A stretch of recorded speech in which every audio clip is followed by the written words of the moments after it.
مجھے ان کی یہ حرکت بہت عجیب لگی. ایسے کیا دیکھ رہے ہیں سر؟ کہیں آپ یہ تو نہیں سمجھ رہے کہ آپ نے کسی غلط آدمی کو بلا کر اپنے آفس میں بٹھا لیا ہے؟ نہیں، یہ بات نہیں. ملٹری اتاشی صاحب کہہ رہے ہیں کہ آپ کامران ہیں، اور یہ کہ آپ کے ساتھ کوئی عورت ہے تو پھر وہ یقیناً سفید فام ہوگی. پھر آپ نے کیا کہا؟ میں نے انہیں بتایا کہ آنے والا نہ تو کامران ہے اور نہ اس کے ساتھ کوئی سفید فام امریکن عورت ہے.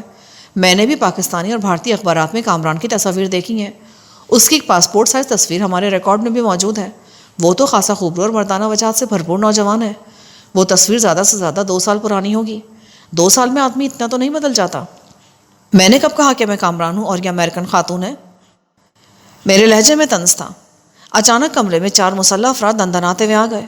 وہ لوگ سیکیورٹی گارڈز کی یونیفارم میں تھے، مگر ان کا انداز چیخ چیخ کر کہہ رہا تھا کہ ان کا تعلق پاکستانی پولیس سے ہے. Don't try to move. Rank کے لحاظ سے سب انسپیکٹر نے انگلش کیسی تیسی کرتے ہوئے کہا، یو آر انڈر اریسٹ. میں نے اپنی جگہ سے اٹھنے کی زحمت نہیں کی. فرسٹ سیکرٹری کو گھور کر دیکھا. Mister secretary, what's going on? Can you please explain? اس نے جیب سے رومال نکالا اور پیشانی پر نمودار ہونے والے پسینے کو صاف کرتے ہوئے بولا، I don't know what's all this, but believe me I only informed about you and please. میں نے اسے ٹوک دیا، یہ کوئی بات کرنے کا طریقہ نہیں ہے. یہ میں آپ کے بارے میں نہیں بلکہ ملٹری اتاشی صاحب کے بارے میں کہہ رہا ہوں. I am sorry again. Secretary صاحب ندامت سے بولے، don't mention please. I know the game. میں نے کہا، آپ دونوں کو ہمارے ساتھ چلنا ہے. سب انسپیکٹر نے درشت لہجے میں کہا، اپنے ہاتھ اٹھا اور میرے آگے آگے چلیں. اس کا لہجہ بے حد توہین آمیز تھا. میں نے اسے ہلکا پھلکا سبق سکھانے کا فیصلہ کر لیا. وہ مجھے ہاتھوں اور چہرے کی جھریوں اور جھلسی ہوئی رنگت سے کوئی بوڑھا اور کمزور آدمی سمجھ رہا تھا، اسی لیے خاصا غیر محتاط تھا. میں نے دونوں ہاتھ کرسی کے ہتھے پر رکھے اور آہستگی سے اٹھ کھڑا ہوا. اٹھتے ہوئے میں نے غیر محسوس طریقے سے کرسی بھی ہتھوں سے پکڑ کر چند انچ اوپر اٹھائی. پھر پیچھے دیکھے بغیر وہ کرسی میں نے پوری قوت سے سب انسپیکٹر کی طرف اچھال دی. کرسی اس کی پیشانی پر لگی. میں اتنی پھرتی سے پلٹا کہ زمین پر کرسی گرنے سے پہلے اس پر کک رسید کر دی. میری یہ ضرب زیادہ شدید تھی. سب انسپیکٹر کے منہ سے اذیت نہ کرا بلند ہوئی اور وہ لڑکھڑا کر دیوار سے ٹکرا گیا. اس کا ریوالور بھی ہاتھ سے گر گیا تھا. سب انسپیکٹر کے ایک ماتحت نے حاضر دماغی اور فرض شناسی کا مظاہرہ کرتے ہوئے مجھ پر فائر جھونک مارا. میں فوراً ہی فرش پر گر گیا اور سب انسپیکٹر کا ریوالور اٹھا کر قلع بازی کھا گیا. اس کے ماتحت نے پھر فائر کیا، مگر میں دوسری مرتبہ جلد بازی کر چکا تھا. اس سے پہلے کہ وہ تیسرا فائر کرتا، میں نے لیٹے لیٹے اس پر فائر کر دیا. گولی اس کی ٹوپی اڑاتی ہوئی گزر گئی. میں نے جان بوجھ کر اسے ہلاک یا زخمی نہیں کیا تھا. پھر میں درشت لہجے میں بولا، یہ گولی تمہاری پیشانی میں سراغ بھی کر سکتی تھی. میرا نشانہ اتنا کچا نہیں ہے. اپنا ریوالور پھینک دو ورنہ دوسری گولی واقعی پیشانی پر پڑے گی. اس نے جلدی سے ریوالور پھینک دیا. حکم تو میں نے صرف اسے دیا تھا، مگر اس کے بقیہ دونوں ساتھیوں نے بھی اپنے ریوالور پھینک دیے. باہر بھاگتے ہوئے قدموں کی آوازیں آ رہی تھیں. ظاہر ہے فائرنگ کی آواز پوری بلڈنگ میں گونجی ہوگی. دروازہ اندر سے بند کر دو. میں نے گارڈ کو حکم دیا. اس نے فوراً عمل کیا. میں آہستہ آہستہ سب انسپیکٹر کی طرف بڑھا اور اس کے گریبان پکڑ کر چہرے پر چٹاک سے تھپڑ رسید کر دیا. یہ سب کیا ہو رہا ہے؟ سیکرٹری صاحب بوکھلا کر بولے، کسی پر ہتھیار اٹھانے سے پہلے اچھی طرح سوچ سمجھ لیا کرو کہ تم اسے استعمال بھی کر سکو گے یا وہ اسے تم پر استعمال کر لے گا. ایم اے صاحب نے یہ ہرگز نہیں کہا ہوگا کہ ہمیں تم گن پوائنٹ پر ان کے پاس لے کر آؤ. میں نے اس کے منہ پر دوسرا ہاتھ رسید کرتے ہوئے کہا.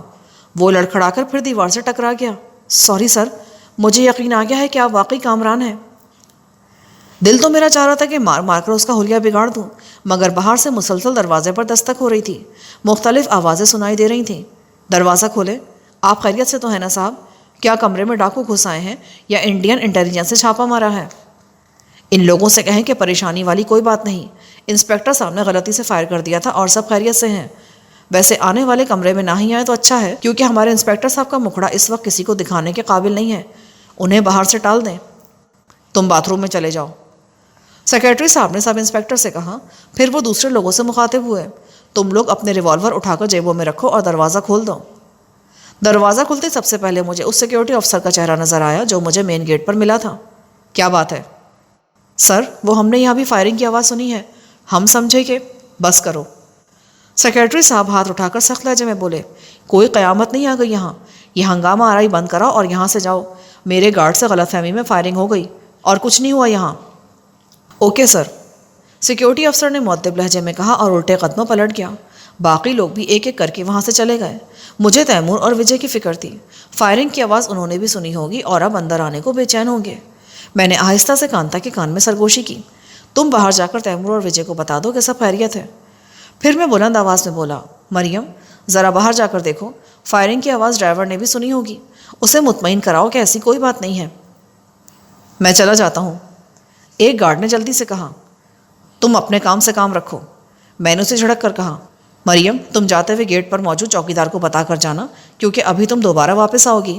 کانتا فوراً اٹھ کھڑی ہوئی، سیکرٹری صاحب نے انٹر کام اٹھایا اور کوئی بٹن دبا کر بولے، خالد یہ مسز عبد الرحمن گیٹ کی طرف آ رہی ہیں، یہ باہر جائیں گی اور واپس بھی آئیں گی، انہیں کسی قسم کی پریشانی نہ ہو۔ پھر وہ ہنس کر مجھ سے بولے، اب آپ یہ سوچ رہے ہوں گے کہ جب انٹر کام موجود تھا تو میں دوڑا ہوا خود ایم اے صاحب کے پاس کیوں گیا؟ واقعی وہاں ہائی آفیشل میٹنگ ہو رہی تھی، میں تو آپ کی وجہ سے میٹنگ چھوڑ کر یہاں بیٹھا ہوں۔ پھر وہ بلند آواز میں بولے، اب باہر آ جاؤ۔ شاید وہ سب انسپکٹر سے مخاطب تھے جو باتھ روم میں تھا۔